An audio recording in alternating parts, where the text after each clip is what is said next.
Hello and welcome to Following On County Cricketer, myself, Jon Norman, alongside double county championship winner Steve Harmison, as well as Nick Friend and George Dobell from thecricketer.com. Well, I say Nick Friend, he'll be with us at some point in the show. He's actually stuck on a train somewhere. He will make an appearance. Going to be looking back at the latest round of county championship action. Just 2 wins across both divisions. Nottinghamshire sitting top of Division 1 alongside Sussex on points. And Leicestershire, Rehan Ahmed, wow. 100 from him as opener. What can or can't the young leg spinner do? We're going to be talking about the 5 wisdom cricketers of the year, and we're also going to be talking about an incredible story surrounding a couple of Hampshire players. All that and Rotor Watch. Thanks for listening to Following On County Cricketer.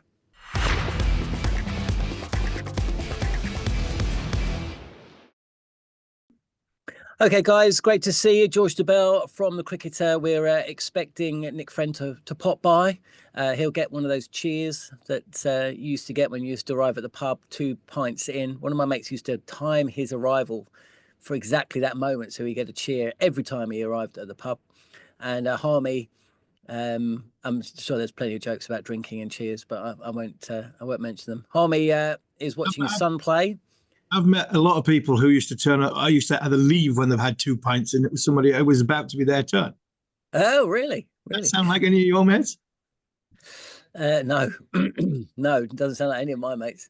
I watched a bit of, I watched highlights of a game yesterday. I've just had a chat with Dermot Reeve.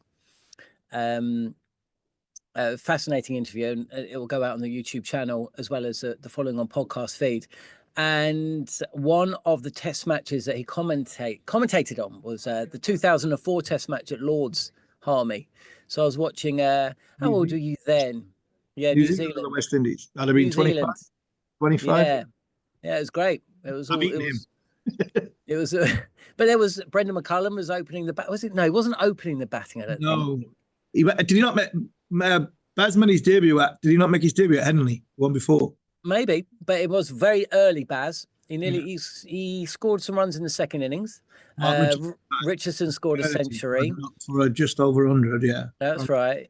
Chris Cairns was brilliant. He was hitting a lot of sixes. He was 6 to get like the world record of sixes at the time. I'm sure correct. Do you remember how many it was?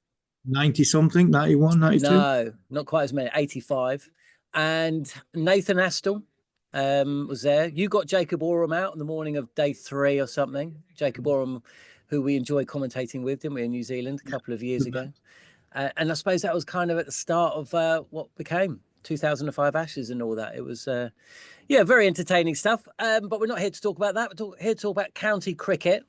Only 2 wins across both Division 1 and Division 2 in the championship. A bit of rain around for sure. Some flat tracks. Sussex picked their flattest of all flat tracks. And why wouldn't they? Coming up against Surrey.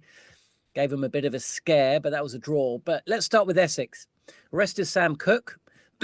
We're expecting him to be named, I guess, as part of England's bowling attack for the Zimbabwe Test match. But even without him, they saw off Worcestershire, not without a bit of a scare towards the end, though. Ethan Brooks, there was 100 needed with 1 wicket remaining, and there was just 35 or maybe a few less needed when he was finally out. He hit 88, but well done Essex. There was a win on the board without Cook, and continuing their positive start to the season. Harmy. Yeah, thanks for that. Yeah, no, big win for Essex, because when you lose somebody like Sam Cook, and I would imagine, I'd be intrigued to know, George, you might know more than me, when they actually pulled Sam Cook out, because it seemed as though it was a last minute thing. So I'm not sure if it was done 2 weeks ago, 3 weeks ago, that he was going to miss this week. It's not a bad game to miss, no disrespect to Worcester. I thought, you know what, with Matty Waite and Brooks at the crease, I think overnight, I thought Worcester might have had a chance, but they got Waite out first or second over, I think, in the morning, and I think that put paid to Worcester's chances of chasing it. But when you do lose one of your big bowlers, the other one tends to stand up, and Jamie Porter, along with Cook and Snater, they've been brilliant for Essex over the last few years. The reason why they're high up in the league. and Porter stood up. But again, it wasn't a massive high scoring affair. But Walter, the Essex have struggled to find somebody to go in number one at the back end of last season and the start of this season, and Paul Walter seems to have filled that void that was left by Sir Alistair Cook for all them years. I suppose Dean Elgar will be back at some point, so they'll be strengthened at the top. I think. Yeah. So I mean, what is it? One win, the first win of the season, 2 draws, including one against Surrey. But how did you assess? And do you agree that Sam Cook going to be opening the bowling for England, or maybe first change at Trent Bridge, George, end of next month? I think he's got a chance, but they'll be looking at keeping a few fresh. It's obviously a good sign. I spoke to Chris Silverwood at the end of the previous Essex game, which was at Trent Bridge, and he said that was a real factor, keeping him fresh, making sure he was rested. He had looked weary at the end of that Nottinghamshire game. And I think that everyone understands that this is a huge opportunity that he's worked for years for, and everyone at Essex as well wants him to take it. So that was part of the reason they signed another overseas bowler as well, the Sri Lankan fella. So I don't know whether he'll play, but he's in the mix. And that's fair enough. There are quite a lot of options. I mean, I saw Josh Tongue bowling this week, and he's bubbling up nicely. I don't know who they're going to pick, but he's in that mix. All I would say is that you don't have to go very far back. And Porter was about as close to a test cap as you can get without getting one. And it never quite happened. So, and actually Cox in the winter was going to keep throughout the New Zealand tour. Misses out. And Lord, it's a long way back now, isn't it? So, we're not there yet, but he's definitely in the mix. And I hope he does play for what it's worth. I get the love and need for pace, particularly in Australia, anywhere really. But actually you want a well-balanced attack. And on one level, I just think he's earned it. And on 2 levels, the other level, I think he's got a lot of skill.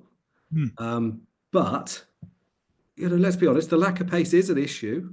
He is an 80-mile-an-hour bowler. And it's a factor. But I really hope he gets the chance. And I think if he does, we certainly won't let anyone down. Absolutely no chance he'll let anyone down. I was with Andrew Flintoff at the last weekend, and he talked, very, very positively about Cook and over the course of the winter and the Lions, talking about his skill level. Talking about, yes, there are bowlers there are 80-mile-an-hour bowlers, and this, I've spoke to Andrew about this. And he's like, there's 80-mile-an-hour that look off the speed gun, bang goes through 80-mile-an-hour, but there's bowlers who pick up pace off the pitch. Like Freddie was one that hit the bat hard. He was a 90-mile-an-hour bowler, but he never lost anything off the pitch. And he was talking about Cook's skill level and the way he hits the splice quite hard. He might come on the speed gun as 80-mile-an-hour, but he comes up, he feels a little bit quicker.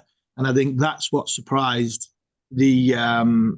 possibly the selection panel when they seen him bowl in close quarters in a Lions environment. So, like I said last week, I thought his days had gone because I thought Sonny Baker might have just took his place.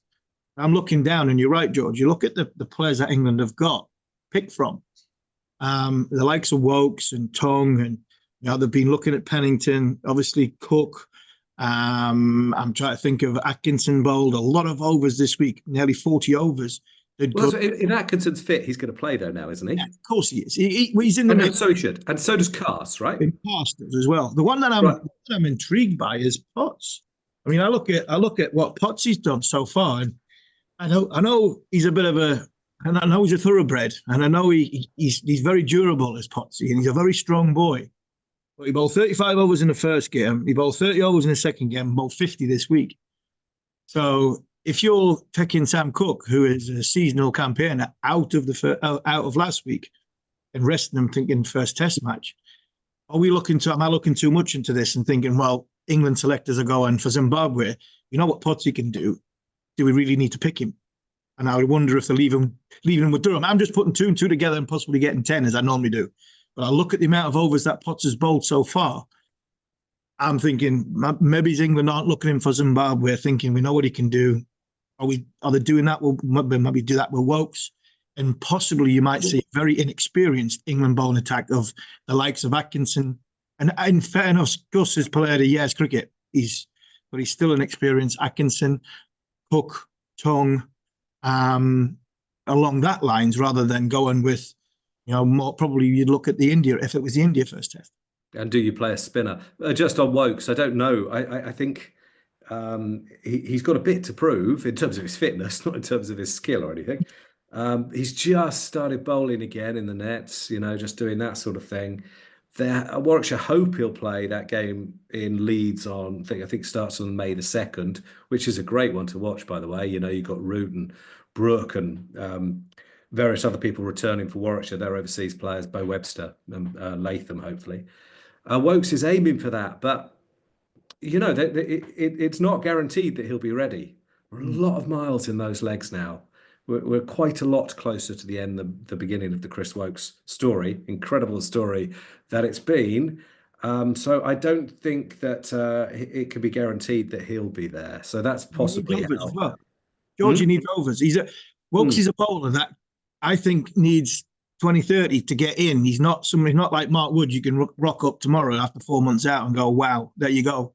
First ball right on the money. I think Wokesy needs a bit of rhythm. Gets himself. He does. And he's in that uncomfortable position where he needs that rhythm. Yeah. But I'm not positive the body still allows it so easily. So he's got to build up. It's been an ankle issue, but obviously he's got a chronic knee issue. A bit to do, but you can see why they want him. It'd be an amazing story, wouldn't it, if he went back to Australia at the end of the year? Just incredible.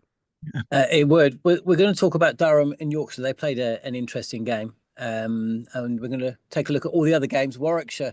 You talk about Chris Wokes. Warwickshire were thankful for rain. It would appear bowled out for 93 in first innings. Nottinghamshire batted well, but just the once. And Warwickshire with 4 wickets remaining when that game came to a close. You're listening to Following On County Cricketer.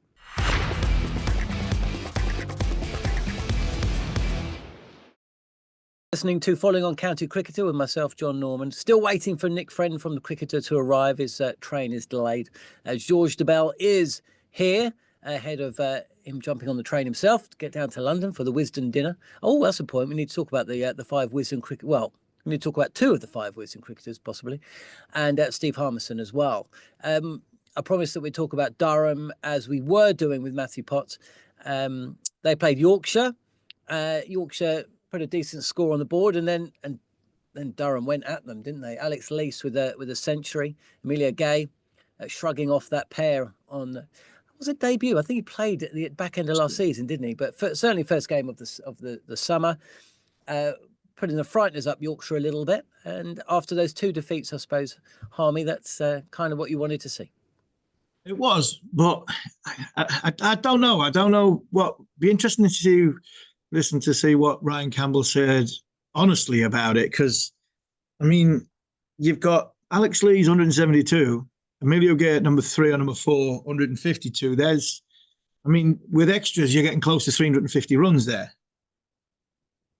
not quite as much, 320 runs, something like that, and you got 90 between the rest. At the stage Durham were at, you're thinking Durham should have gotten 550 and blowing all Yorkshire's chances away and putting scoreboard pressure on Durham, on Yorkshire.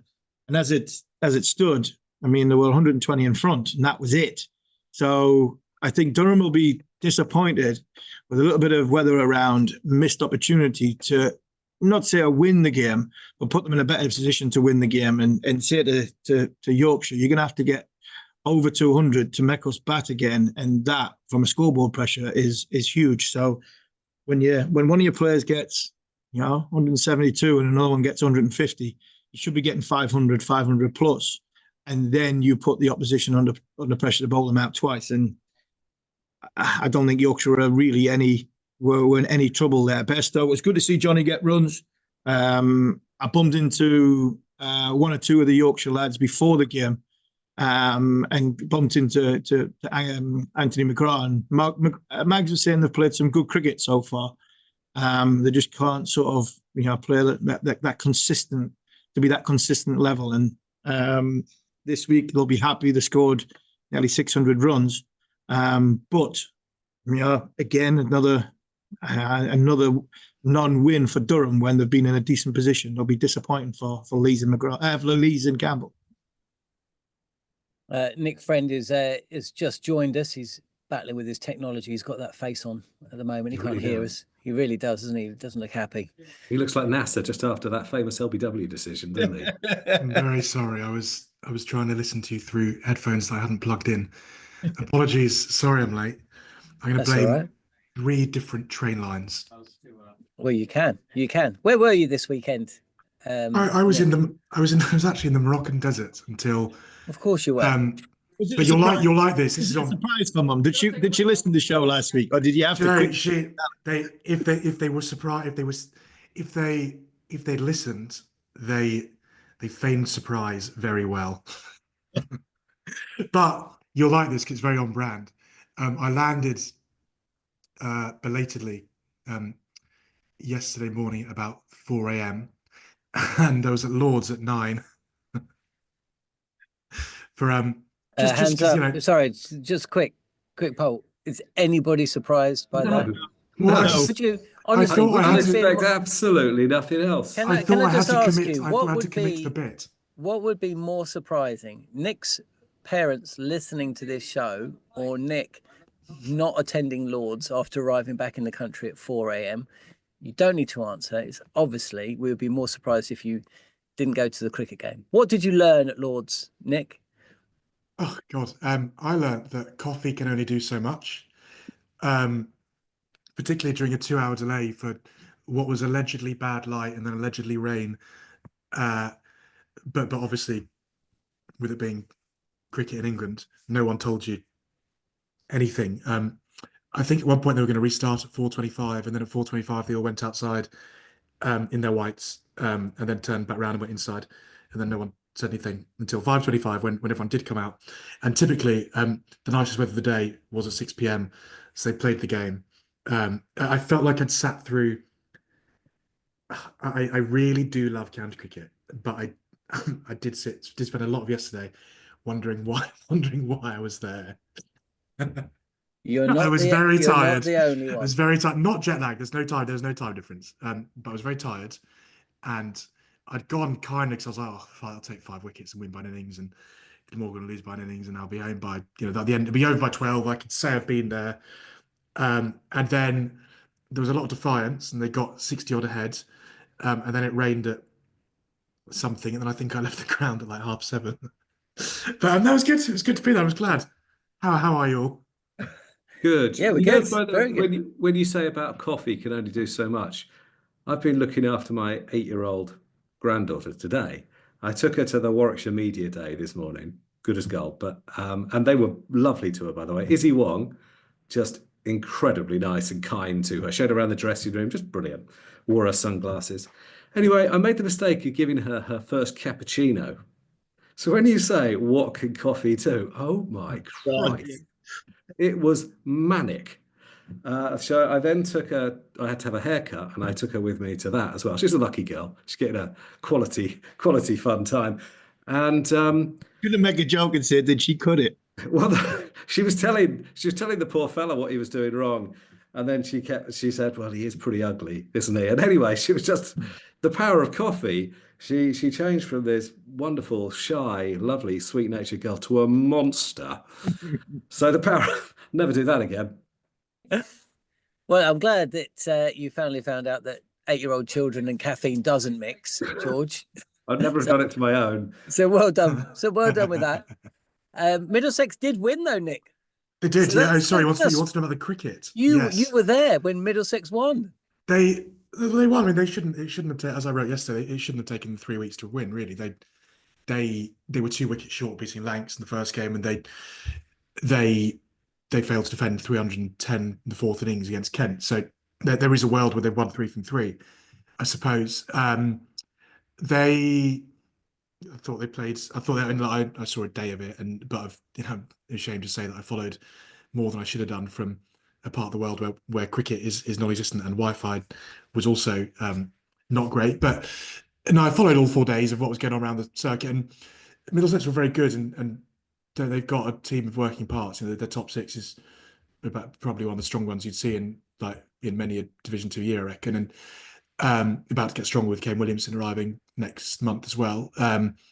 And they've in Dane Patterson arriving, they've got a really good, experienced international seamer who I'm sure will win them a couple of games. I mean, I'd say that Glamorgan were not particularly good, nor have they been in the first 3 rounds. They've obviously had quite a weird pre-season. Grant Bradburn being sacked in late December, Richard Dawson coming in from the start of March as interim head coach, Sherpa Bashir coming in as an interim spinner, essentially, while Mason Crane gets fit with his shoulder. That move's not gone terribly well. He's taken 2 for 304, I think it is. Not that he's even bowled in a 4th innings, you know, for Glamorgan. So they've not started very well. They've not looked much better than their position in Division 2 would suggest, to be honest. And yeah, I don't know. You kind of fear they're going to have a fairly long year if some stuff doesn't change there in the next few weeks. I want to. I would say they will have some bowlers fit by the time the next play. They're not playing this week, and Richard Dawson did say afterwards they're hoping to have a few of those guys who are missing. Dan Douthwaite, James Harris, Jamie McElroy, Mason Crane have all been missing. I think they're hoping to have at least a couple of those back when they next play a week on Friday. But yeah, they looked a bit. They'd have been very fortunate if the rain had saved them yesterday. They were outplayed for all 4 days. Let's talk about Lancashire in a second, though. You are listening to Following On County Cricketer. Welcome back to Following On County Cricketer here on talkSPORT 2. Myself, Jon Norman, Nick Frenn and George Dobell from Cricketer Mag, and also Steve Harmison, double county championship winner.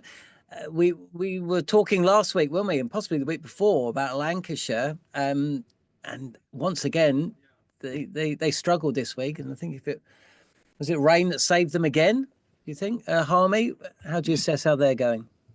Yeah, well, table-wise, they're still in the mix, and but I think Nick talked about in the previous section about Middlesex having functioning working parts.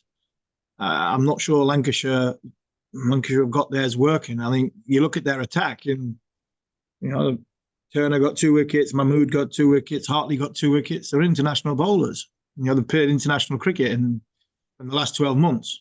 Turner's played 1-day cricket. And Leicester got 491. I think you give Leicester some credit in this game. I think they batted unbelievably well. Yeah, Hanscom, quality experienced performer, Peter Hanscom. And then you throw into the mix, and I've just done the Following On show, and me and Manners talking about Rehan Ahmed. I mean, he's a bundle of joy. He's brilliant. Been on the field with him in India before 4 days players, where all the football players are going off and playing football, and he's throwing the ball around, and he's hitting balls with a bat. He's faced about 300 balls before he even starts playing, and he put his hand up to go and open a baton.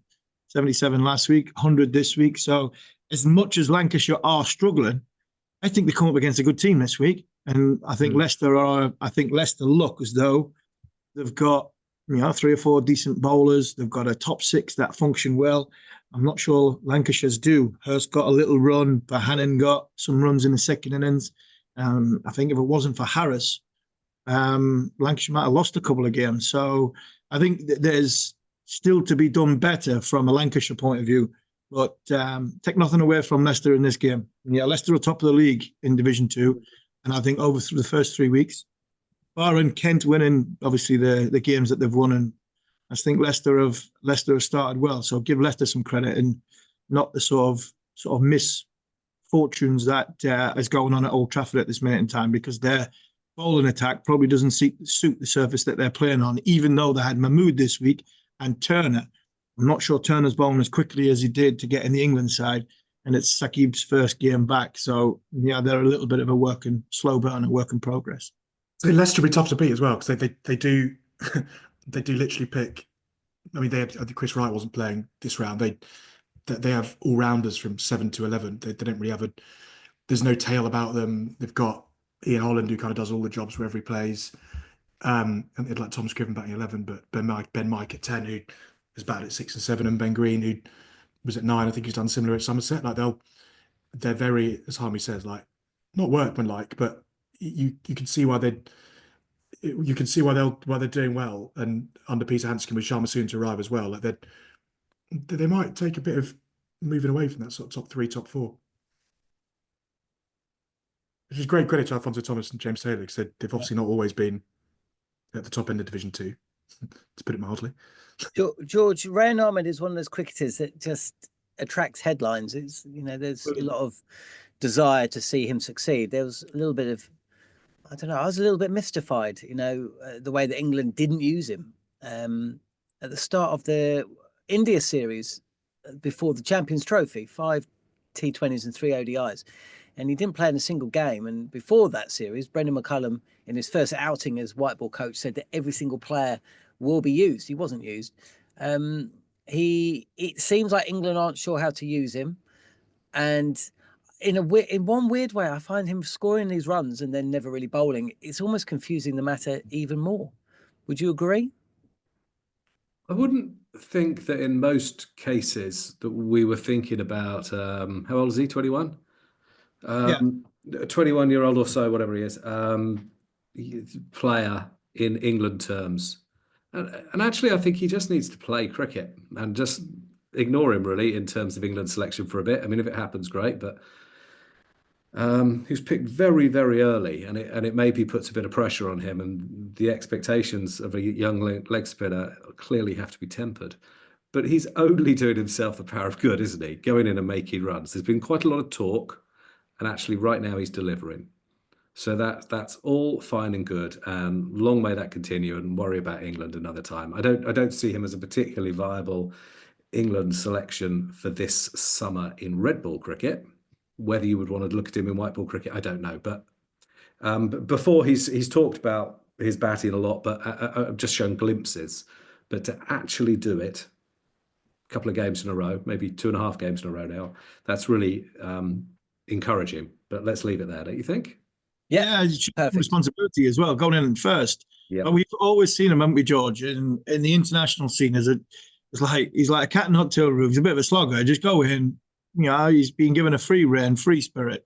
Now he's opening the bat and he's showing there's a technical side to him. It just seems McCullum and Stokes love having him around, but don't want to pick him. It's like we love him, but we're like, you're right, 100% right what you say. We love having him in, and we think he's got so much qualities, but where's his natural fit within the group? And we'll find that. We'll find it. You'd say as well that, particularly with, I suppose, being an English leggy, like if he can put together a career where he's averaging 30, 35 with the bat, that makes him eminently more selectable in a whole host of roles. And, it wouldn't surprise me if Farhan, his younger brother, played more games for England as a bowler, but you can absolutely see a world where Rehan finds a role sort of longer term with England as like a 6, 7, 8 second spinner, really fun batter. Adil started like that. 100%. Like that. Adil started, when I ended my career, went to Yorkshire on loan. Adil was a number 6, bowled.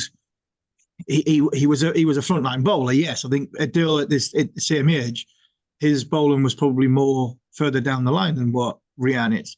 But Adil Rashid, he was picked to be Darren Lehmann's replacement in his first game for Yorkshire, and he batted at 6. A batter who bowled spin, and it didn't do Adil Rashid too bad. So he's also. I mean, I know, as much as we've all joked about, Rashid's 10 first class hundreds. Rehan's a 20-year-old kid with 2, which is, there are frontline batters at 20 who've not got that, and Jacob Bethel. Yeah, no, he's a. I mean, everyone has said forever, haven't they, how talented he is as a young batter, and it's nice to see. I worry that England's philosophy at the moment is selling young players short just a little bit. And hear me out, but because it's a theory, and I haven't written about it yet. But Zach Crawley and Ollie Pope, for example, are nowhere near fulfilling their ability, it seems to me. And it's partly because they've been told to go out and smack the ball, not to worry about technique, and I think it's holding them back. I think there would be better players if there was a bit more rigour and, to be honest, a little bit less bull. And I think, I'm afraid technique does matter. Temperament's brilliant. Confidence is brilliant. But when confidence is actually built on substance, it's even more valuable. And I feel that Rehan is another example, but which is why I mention it. Crawley, Pope, and there are probably others, are being held back by the lack of technical guidance and being told to relax and just play your natural game. That's too simple. I would totally agree with Ollie Pope for sure. I don't know about Zach Crawley in the same way, because I think that his approach to cricket from the outset has been so coaching heavy. I'd be surprised if that was. I'm not sure he can. Yeah, I'm not sure so much with him, but I certainly agree with Ollie Pope. I'll say on both of them though, this week we've given them some stick. I mean, Zach Crawley's innings this week has done him the world of good. Not 56 to save the game, but the amount of time at the crease, that's done him the world of good. And Ollie Pope got 100 against a good attack.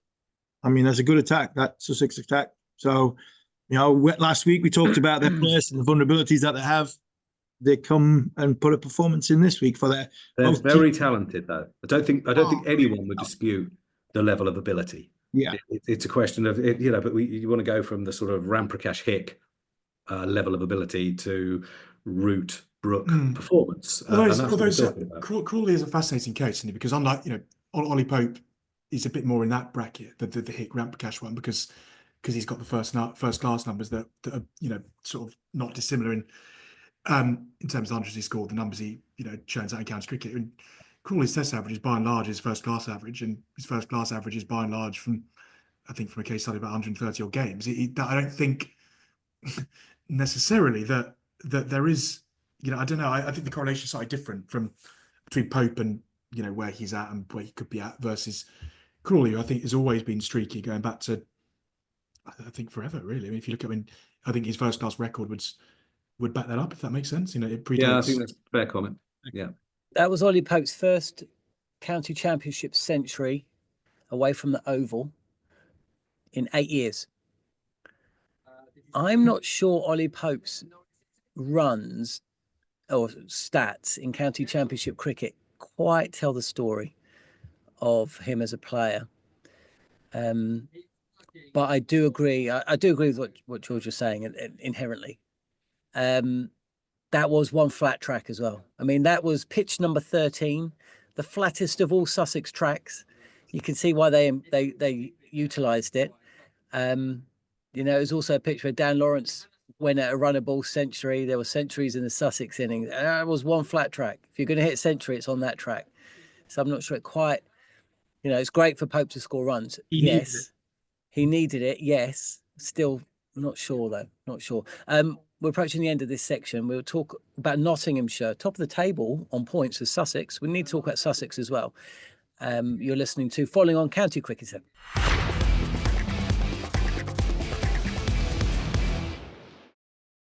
You're listening to Following On County Cricketer. We were talking about Sussex and Surrey. Sussex top of the table with Nottinghamshire, both on 49 points. Only 11 points separate the top 7 teams. Can you guess who's in 7th? Jaden Seals hobbled off. I don't know if you guys know if there's a problem there. I'm not sure if he came back on and bowled anymore. That would be a problem for Sussex if so.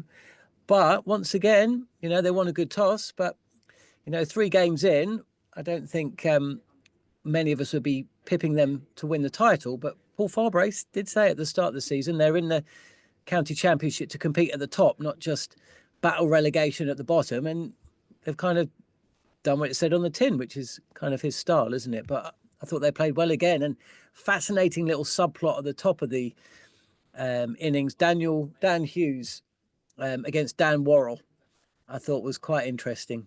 Hit him out the attack after just 3 overs. Sussex getting off to a really fast start. And I suppose Surrey winless after 3 as well.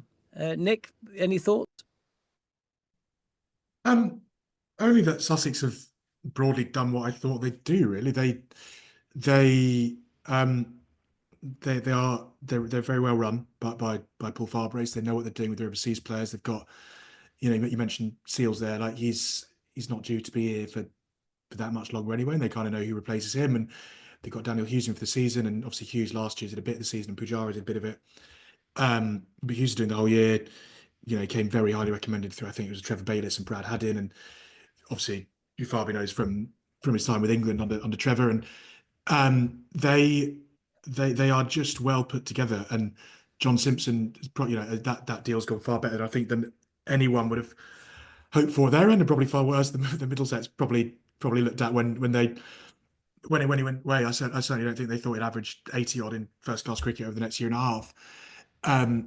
But yeah, I think that it sounds really boring. It's not great analysis, but I think they're just pretty good. They've got a decent set of seamers who they've rotated a bit, and they've got that. They commit that they're very committed to playing two spinners, Jack Carson and James Coles in the top six, and Tom Haynes, he scored a lot of runs in Division 2, and this was his first real go in Division 1, has come with Dan Hughes and done what he's done for the last few years and just churned out runs. And I didn't think they'd have a particular problem with staying up, and I think they're more than halfway to what Kent ended up with last season already.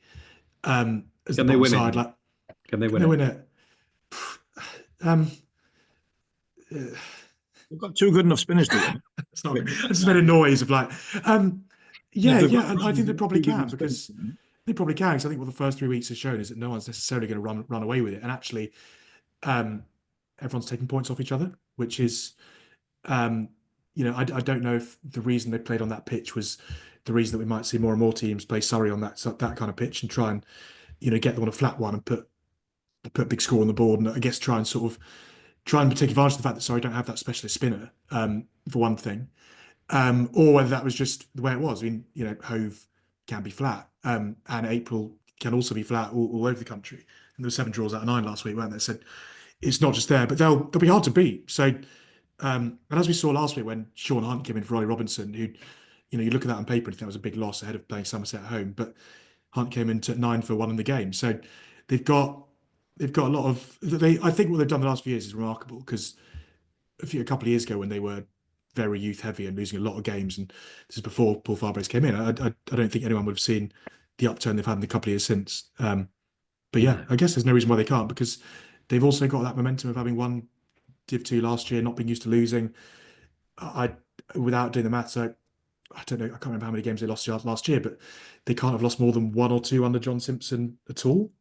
He's been one of the great county signings. Yes, they've got, they're on a really good trajectory with under Simpson and Farbrace, and as I say, they know where they stand with their overseas as well, which is a massive part of any summer for any successful county side. He could have been a Wisden Cricketer of the Year, couldn't he? John Simpson. Who do you think, George? We've had the 5. I would say Simpson was probably 1. Was there anybody else that you think? Oh, crikey! Top of my head. Top of your head. Simpson probably the one that you go. Out of county cricket, it was either Simpson or Dawson, and I think probably they picked the right one, because Dawson.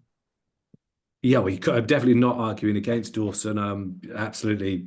I mean, all the ones. Yeah, and it's limited to 5, and that's absolutely fine. I was a bit surprised Eccleston hadn't won it before. Ironically, I mean, Dawson was. I think I'm right in saying it was a. George, you might. I mean, I should know this. Dawson might have won it before, but it was Dawson. Dawson was the CWC cricketer of the Cricket Writers Club cricketer of the year at the end of last season as well, and county championship player. Sorry, and I think I voted Simpson then as well. So I'll stick with my. Yeah, I mean, I think winning's got to count for something, isn't it? And win the championship, you get it next year.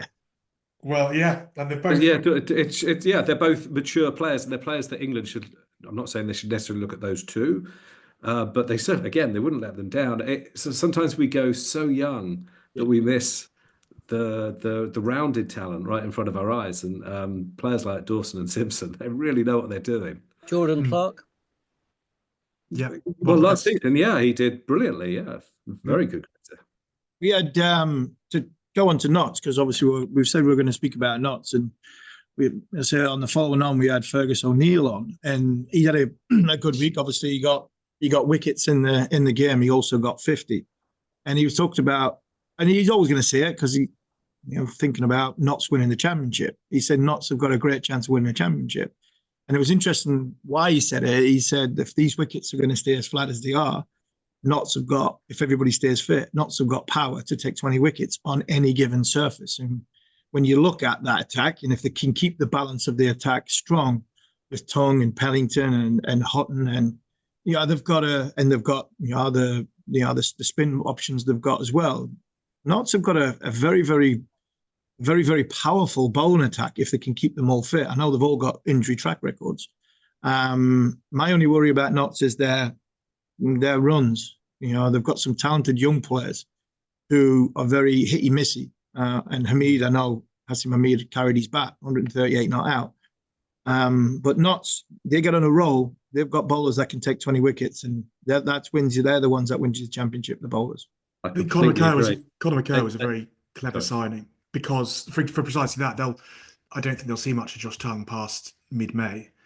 And obviously they lose Ferguson O'Neill in the next week or so.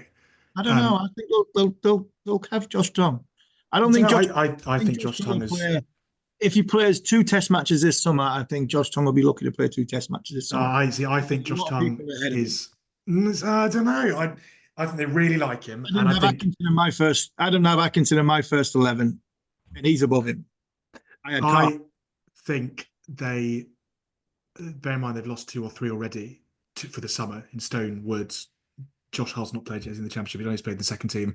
Like of the guys who are on contracts and stuff. I think they'll be very wary of what they've got coming up in the next 7-8 months. And given Josh's history of injuries, I'm sure they'll. I'd be surprised if he. I just think he'll either play against India or they'll be wrapping him up in a fair bit of cotton wool.